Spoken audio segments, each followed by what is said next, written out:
Good morning friends. મિત્રો, radar વિશે આપણે લાસ્ટ વિડીયોની અંદર જોઈ ગયા છીએ.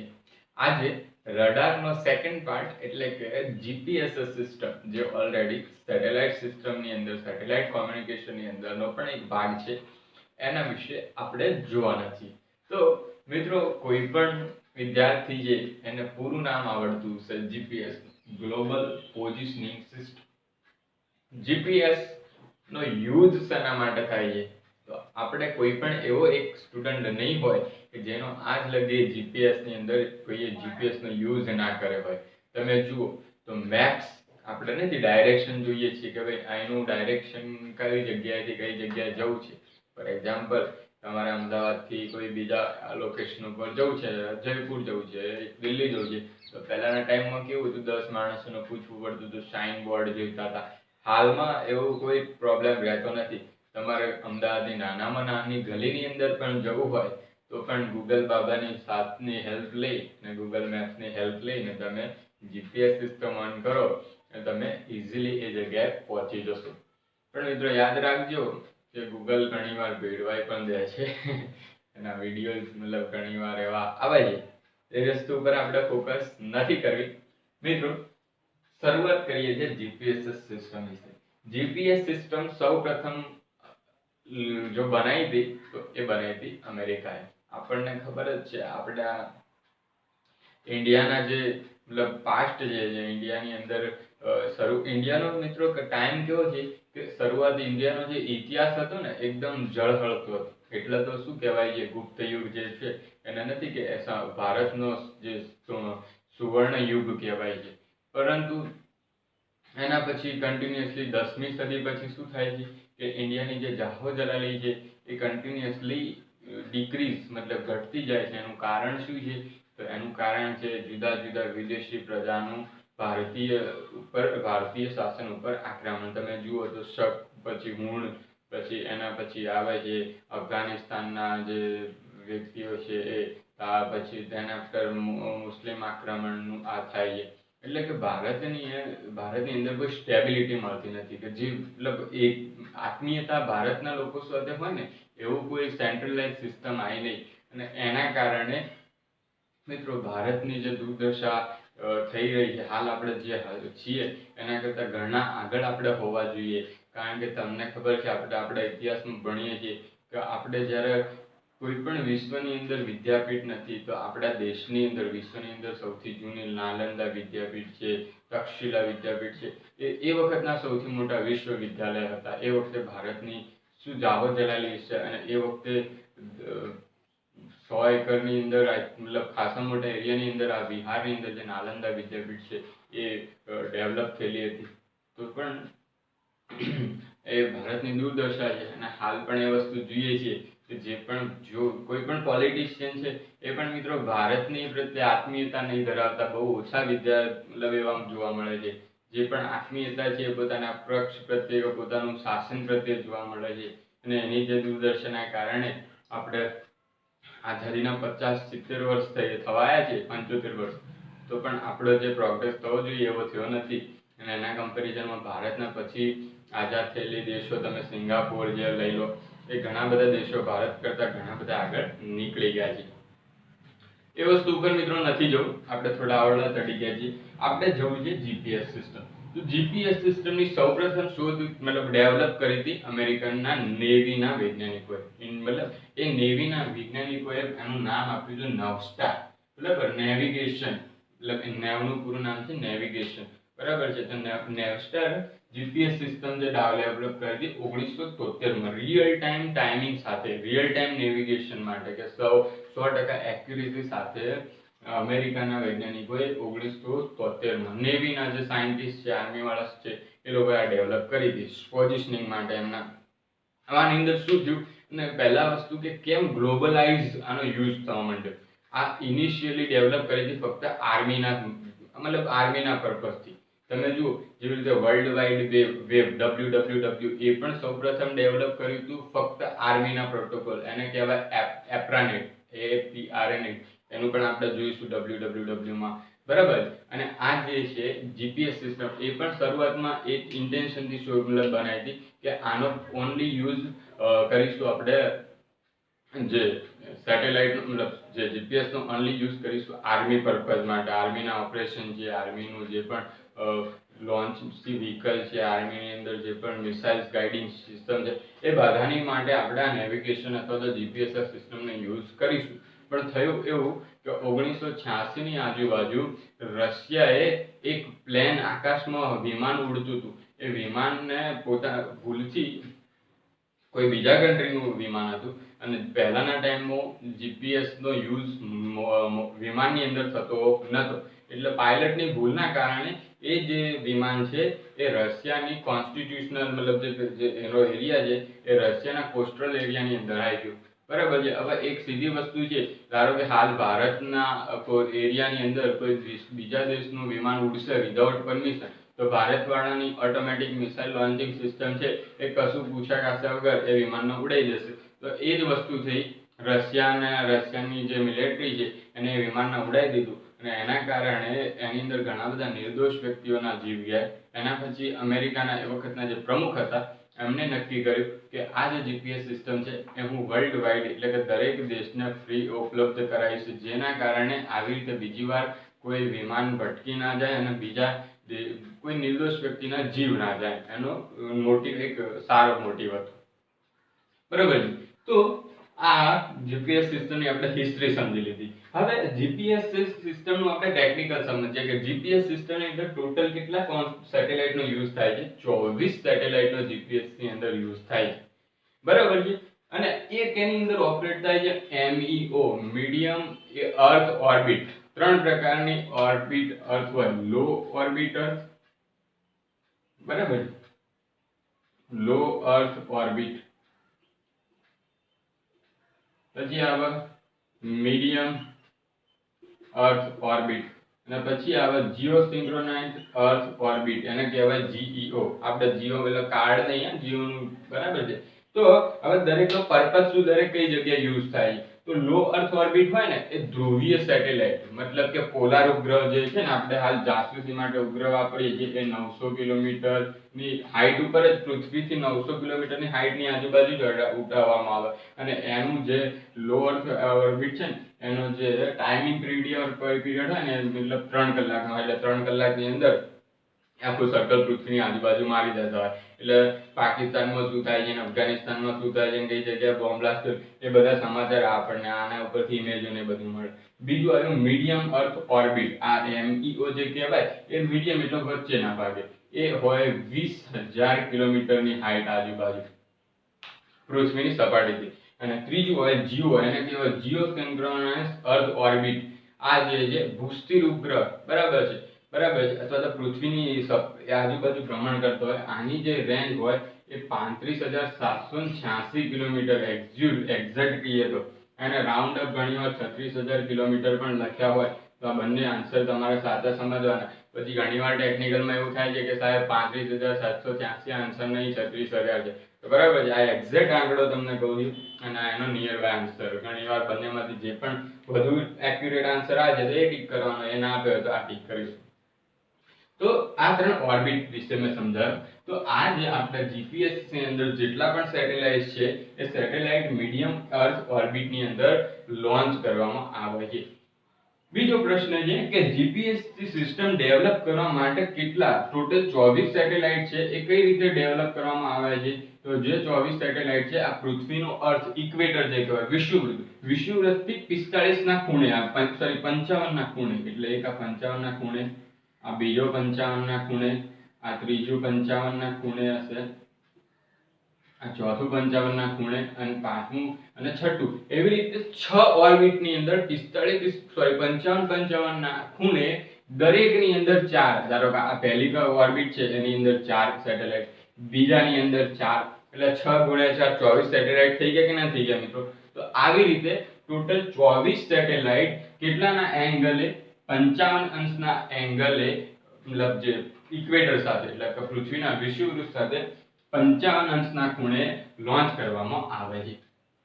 અને આ જે સેટેલાઇટ છે એનો ટાઈમ પીરિયડ હોય છે, એટલે કે જે એનો દિવસમાં 2 વાર એ સેટેલાઇટ ભમે, એટલે એનો આવર્તકાળ હોય છે 11 કલાક ને 58 મિનિટ ટાઈમ પીરિયડ. એક્ઝેક્ટલી આપણને ખબર છે ને 4 કલાક દિવસ બે શું હોય, દિવસ 2 કલાક વહેલો ઉગે અને 2 કલાક મોડો આથમે, એટલે આખો જે દિવસ છે એ 23 કલાક ને 56 મિનિટનો હોય છે. 24 કલાકનો એક્ઝેક્ટ નહીં હોતો પણ આપણે એને 24 કલાક લઈએ છીએ.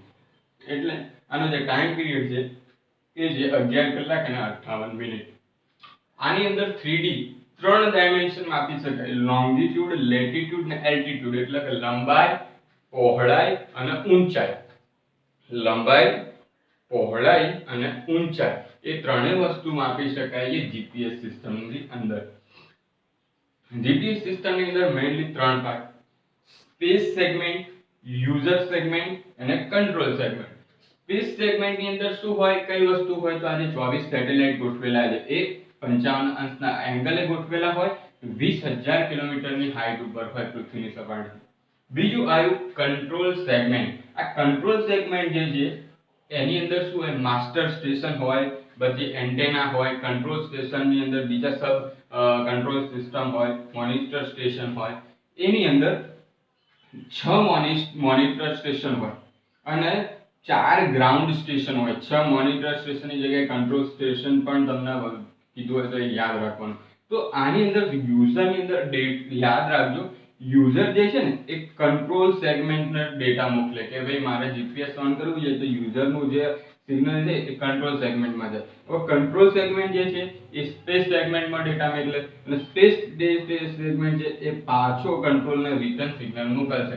એટલે કે કોમ્યુનિકેશન જે થાય છે એ કંટ્રોલ અને સ્પેસ સેગમેન્ટની વચ્ચે બાયડાયરેક્શનલ થાય છે, એટલે કે બંને દિશામાં. આ કંટ્રોલ સેગમેન્ટની અંદર શું ગોઠવેલું હોય, એટોમિક ક્લોક. આ જે સેટેલાઇટ છે એની અંદર પણ એક્યુરેસી માટે એટોમિક ક્લોક ગોઠવેલી હોય અને એ એટોમિક ક્લોક શું કરતું હોય, દર 1.5 સેકન્ડ પછી તમને સિગ્નલ આપે, દર 1.5 સેકન્ડ પછી સિગ્નલ આપે. એટલે એના ટાઈમ ડિફરન્સના આધારે આપણે એની પોઝિશન અથવા તો લોકેશન માપી શકીએ છીએ.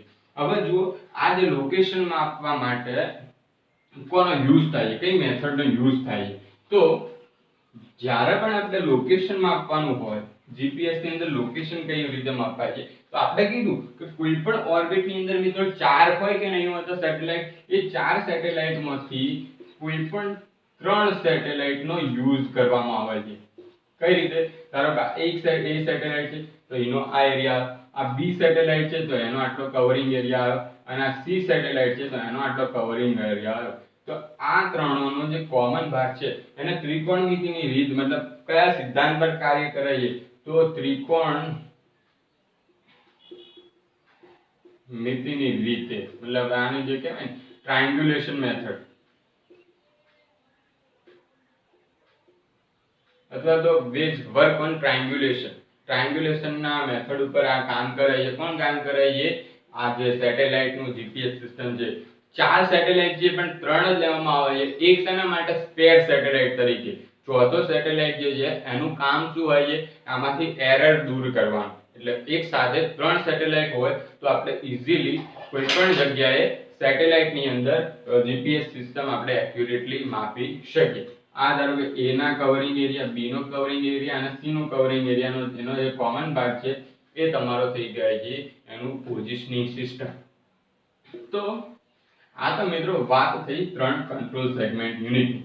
હવે સેટેલાઇટના થોડા ફીચર્સ વિશે વાત કરી લઈએ. તો આ જે જનરલ જીપીએસ જે છે એ કેટલી રેન્જ સુધીનું, તો 100 મીટર સુધીનું એક્યુરેટ, 100 મીટરની એક્યુરેસીની અંદર તમારું લોકેશન પરફેક્ટલી મતલબ માપી શકે. આ મિત્રો જનરલ ડેટા છે, આ વેરી થઈ શકે છે ડે બાય ડે. મતલબ જેમ તમે ઇમ્પ્રૂવ સેટેલાઇટ યુઝ કરો તો આની વેલ્યુ ચેન્જ થઈ જાય છે, પણ આ લેટેસ્ટ આંકડા પ્રમાણે 100 મીટરની રેન્જથી જીપીએસ ની અંદર માપી શકીએ છીએ. જીપીએસ ની અંદર બીજું એક આવે છે ડીજીપીએસ, ડિફરન્શિયલ ગ્લોબલ પોઝિશનિંગ સિસ્ટમ. આ ડીજીપીએસ શેના માટે કામ આવે છે? તો ડીજીપીએસ નું કામ એ છે, અથવા તો ડીજીપીએસ છે એ તમારા લોકો માટે અવેલેબલ હોતું નથી. જનરલ પર્પઝ માટે આ ડીજીપીએસ ડેવલપ નથી કર્યું. ડીજીપીએસ જે છે એ આર્મી, એટલે કહેવાનો મતલબ કે આર્મી વાળા લોકો માટે યુઝ કરવામાં આવે છે અને આની જે એક્યુરેસી છે એ તમારા મતલબ જે જનરલ જીપીએસ છે એના કરતો વધુ હોય છે. એ કેટલી એક્યુરેસીથી માપી શકશે? તો 20 મીટરની એક્યુરેસી. બરાબર. તો જે ડિફરન્શિયલ જીપીએસ છે એની 20 ઘણીવાર 10 પણ લખેલી હોય છે, તો 10 લઈ લે છે નાનામાં નાની એક્યુરેસી, જેથી આપણે વધુ સારું રીતે કરી શકીએ. તો 10 મીટરની એક્યુરેસીની અંદર તમારું જે ડિફરન્શિયલ જીપીએસ છે એ રીડિંગ આપી શકે છે. ક્લિયર મિત્રો? આ વાત થઈ ગઈ ડી જીપીએસ થી છે. હવે પહેલાના ટાઈમની અંદર આ બધી વસ્તુઓ તો મિત્રો જેની કોમન જે વસ્તુ છે એ મેં તમને સમજાવી જીપીએસ વિશેની. જીપીએસ નો પ્રિન્સિપલ અને એના એપ્લિકેશન જ પૂછાય છે. હવે જીપીએસ ની અંદર મેઇન બીજો પાર્ટ આપણે જનરલ, મતલબ તમે જો જીપીએસસી ની તૈયારી કરતા હશો, ક્લાસ 3 ની તૈયારી કરતા હશો ને, તો એના માટે પણ આ પોઈન્ટ ઇમ્પોર્ટન્ટ છે. બીજું શું પ્રશ્ન છે કે જીપીએસ નો મતલબ જુદા જુદા દેશની જીપીએસ નો વિશે નામ આપણે થોડા જોઈ લઈએ. આપણે 2-3 નામ. સૌથી એક્યુરેટ જીપીએસ સિસ્ટમ કોની છે? કયા લોકોની છે? તો યુરોપની છે. અને એ સિસ્ટમને કહેવાય છે ગેલેલિયો. ગેલેલિયો જે વૈજ્ઞાનિક હતા એમના નામ ઉપરથી ગેલેલિયો જે જીપીએસ સિસ્ટમ છે એ યુરોપની સૌથી એક્યુરેટ જીપીએસ સિસ્ટમ છે. એના સાથે ચાઇના વાળાએ પણ પોતાની અલગ જીપીએસ સિસ્ટમ ડેવલપ કરી છે. યુએસએ તો સૌથી પહેલી ડેવલપ કરી હતી. મિત્રો ઇન્ડિયાની કોઈ જીપીએસ સિસ્ટમ છે કે નહીં એના વિશે મને કહેજો, અને એ જીપીએસ સિસ્ટમનું શું નામ છે આ વિડિયો પોઝ કરી અને મને કોમેન્ટ કરજો. દરેકે ક્લાસની અંદર આન્સર આપવાનો છે. હોમવર્ક સમજી લો તો હોમવર્ક, જેથી કરીને મને ખ્યાલ આવે. તો મિત્રો કદાચ તમે આન્સર આપી દીધો હશે, ના આપ્યો હોય તો એના ઉપર જઈએ છીએ. ઇન્ડિયાની પોતાની સેટેલાઇટ સિસ્ટમનું નામ છે IRNSS, Indian regional navigation satellite system. પહેલા વસ્તુ આની હિસ્ટ્રીમાં જઈએ કે ઇન્ડિયાએ પોતાની ડેવલપ સિસ્ટમ કેમ ડેવલપ કરી. તો 1999 ની અંદર 1999 ની અંદર કારગિલ વોર, આ કારગિલ વોર થયું હતું. હવે કારગિલ વોર ની અંદર શું થયું કે ઇન્ડિયાના જે વૈજ્ઞાનિકો છે, મતલબ ઇન્ડિયાના જે સોલ્જર્સ છે, એ સોલ્જર્સને ઘણીવાર રાત્રે યુદ્ધ કરવું પડતું હતું. રાત્રે બધા વિમાનોને ઉડાવવા પડતા હતા. તો એ વખતે ઇન્ડિયાના જે પણ મતલબ ઓથોરિટી છે એ ઓથોરિટીએ યુએસને એવી એક રિક્વેસ્ટ કરી કે અમારે તમારી જોડે કોઈ સોલ્જર સપોર્ટ જોઈતો નથી, પણ ફક્ત તમે તમારી જે જીપીએસ સિસ્ટમ છે એ જીપીએસ સિસ્ટમને અમારા મિલિટરી પર્પઝ માટે આપો, જેથી કરી અને અમે વધુ સારી રીતે યુદ્ધ લડી શકીએ. પણ 1999 ની અંદર શું હતું? અમેરિકા ઇન્ડિયા જોડેથી ઉઠેલું હતું. ક્યાં? કારણ કે ઇન્ડિયાએ એના 1-2 મહિના અગાઉ અથવા તો 1-2 વર્ષની પહેલા જ શું લોન્ચ કર્યો હતો? પરમાણુ બોમ્બ. શું નામ છે? સ્માઇલિંગ બુદ્ધા. બરાબર છે. એ વખતનો મતલબ નામ હતું, જે વખતે એનું પરમાણુ મતલબ સ્ટાર્ટિંગ પોઈન્ટ હતો એ ઇન્દિરા ગાંધી વખતનું. ધેન આફ્ટર અટલ બિહારી વાજપેયીના વખતે સફળ પરમાણુ પરીક્ષણ કર્યું હતું. અને અમેરિકા એવું ઈચ્છતું હતું કે મારી એટલા જોડે જ પરમાણુ સત્તા રહે, બીજા કોઈ દેશ જોડે પરમાણુ સત્તા ના રહે. એટલે આપણે પરમાણુનું પરીક્ષણ કર્યું, એનાથી આપણા ઉપર પ્રતિબંધ લગાવી દીધો. ઓછામાં પૂરું અમેરિકા ઓલવેઝ પાકિસ્તાનને સપોર્ટ કરતું, એટલે ઇન્ડિયા જાડે તો કોઈ પણ પ્રકારનું એને હમદર્દી હોય નહીં. એટલે અમેરિકાએ સ્પષ્ટ શબ્દોમાં ઇન્ડિયાને ના પાડી દીધી કે અમે તમને કોઈ પણ પ્રકારનું જીપીએસ સિસ્ટમ આપીશું નહીં. આ વાત ઇન્ડિયાના જે પણ સાયન્ટિસ્ટ છે, પ્રાઇમ મિનિસ્ટર છે, એમને હર્ટ થઈ ગઈ એ વખતના. અને એના પછી ઇન્ડિયન સાયન્ટિસ્ટોએ નક્કી કર્યું કે આપણે કોઈના ઉપર ડિપેન્ડ રહેવું નથી, આપણે પોતાની સેટેલાઇટ સિસ્ટમ ડેવલપ કરીશું. અને એ સેટેલાઇટ સિસ્ટમ મિત્રો હાલ ડેવલપ થઈ ચૂકી છે. એનું પૂરું નામ છે Indian region navigation satellite system, IRNSS. એને શોર્ટમાં નાવિક કહેવાય છે, નેવિગેશન વિથિન ઇન્ડિયન કોન્સ્ટિલેશન. આની કેટલી રેન્જ છે? તો જે સેટેલાઇટ આપણા આજુબાજુનો કોસ્ટલ એરિયા જે છે, એટલે દરિયાઈ સપાટી અથવા આપણી જે સપાટી છે ને અહીં ભારતની, એ દરેક સપાટીથી 1600 કિલોમીટરની રેન્જમાં આ ભારતનો નકશો છે. મિત્રો આવો નકશો તો ના હોય, પણ મારું થોડું ડ્રોઈંગ ખરાબ છે, એટલે ડ્રોમાં મતલબ હસ્યા વગર જોઈ લેજો.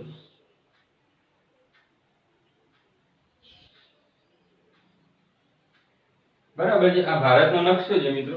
તો આ ભારતના જે દરિયાઈ મતલબ એરિયા છે, કોસ્ટલ એરિયા, ત્યાંથી 1600 કિલોમીટરના અંતર સુધીનું એક્યુરેસી સાથે માપ કરી શકે. એટલે આજુબાજુ રશિયા તો ના આવે, પણ ચાઇના જે છે, આ બાજુ શ્રીલંકા છે, પાકિસ્તાન આખું જે અફઘાનિસ્તાન સુધીનો એરિયા છે, આ બાજુ મ્યાનમાર છે, થાઈલેન્ડ છે, એ બધો જ ડેટા ઇન્ડિયા વાળા ઇઝીલી વ્યવસ્થિત મોનિટર કરી શકશે. અને બીજો એક ફાયદો કહું તો આપણી જે એક્યુરેસી જે છે IRNSS ની, એ એક્યુરેસી જે જીપીએસ કરતા વધુ છે મિત્રો. આપણે જે છે એ જે જનરલ, આપણે મતલબ જે જનરલ પર્પઝ જે જીપીએસ છે આપણું નાવિક, એ 10 મીટરની રેન્જની અંદર એકદમ એક્યુરેસીથી માપન કરી શકે છે. જે પેલું 100 મીટરનું રેન્જ હતું, એ આ જનરલ પર્પઝ એક્યુરેસી જે છે એ 5 ફૂટ અથવા તો 3 મીટરની પણ રેન્જ છે. જો વ્યવસ્થિત તમે યુઝ કરો તો એ 3 મીટરની રેન્જની અંદર પણ સારું એવું રિઝલ્ટ આપી શકે છે. કોણ આપી શકે છે? આ નાવિક સિસ્ટમ. નાવિક સિસ્ટમની અંદર કેટલા સેટેલાઇટ છે? 4-7 સેટેલાઇટ છે, બરાબર ને? એમાં 7 સેટેલાઇટમાંથી 4 જે છે એ geostationary satellite. Geostationary satellite એટલે પૃથ્વીની સપાટીથી 35,786 કિલોમીટર ભૂસ્થિરાંક. 3 સેટેલાઇટ જે છે જીઓ સ્ટેશનરી, અને 4 જીઓ સેટેલાઇટ છે એ geosynchronous. Geostationary satellite એટલે ફિક્સ હોય. એમ પૃથ્વીના આપણે ધારો કે ઇન્ડિયાની અંદર 3 ગમે તે ટાઈમે ફિક્સ જ મળે. ઇન્ડિયા જેમ પૃથ્વી પર એમ એ સેટેલાઇટ ફરતા હોય, એટલે હંમેશા એમનો ફોકસ ઇન્ડિયા ઉપર જ રહે. એવા 3 જીઓ સ્ટેશનરી સેટેલાઇટ છે. અને 4 જીઓ સિંક્રોનસ સેટેલાઇટ એટલે જે મીડિયમ ઓર્બિટલ અર્થની અંદર લોન્ચ કર્યા હોય એવા બીજા 4 સેટેલાઇટ જે છે. ટોટલ 7 સેટેલાઇટના ડેવલપ કરી અને ઇન્ડિયાએ પોતાની નાવિક સિસ્ટમ ડેવલપ કરી દીધી. તો મિત્રો આખી વાત કરી દીધી છે જીપીએસ વિશે. નેક્સ્ટ કાલે આપણે જીપીએસ ના એમસીક્યુએસ જોઈશું.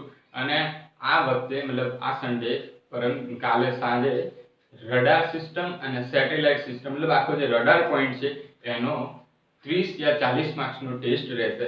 અને આશા રાખું છું કે આ મતલબ ટેસ્ટ છે એની અંદર મેક્સિમમ મિત્રો 50 પ્લસ 50% વધુ માર્ક્સ લાવશે. તો જય હિન્દ મિત્રો.